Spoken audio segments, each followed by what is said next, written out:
มาเบิ่งเขาที่ตัดวันอาทิตย์ครับมื้อนี้ก็วันพุธตัดได้4 วันนะครับนี่คือเขาตัดได้4 มื้อเขาบ่ทันมีน้ำฝนบ่ค่อยตกครับได้สำนี้ก็ถือว่าสุดยอดของการเฮ็ดนาแล้วครับคิดว่าถ้าฝนตกดีๆฝนถูกต้องตามฤดูกาล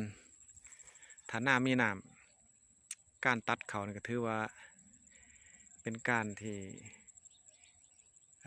เป็นการทำนาที่ถือว่าดีที่สุดนะครับเพราะว่าได้ทำลายวัชพืชแล้วก็ทำลายโรคเขาอีกด้วยเฮ็ดให้เฮานี่ก็ประหยัดค่าใช้จ่ายลงได้อีกนี่คือการตัดเขาพื้นที่18 ไร่ครับถ่ายทำตอน5 โมงแรงอาจจะมืดนึงอาจจะมืดนิดนึงครับแต่ก็ถ่ายพี่น้องได้เบิ่ง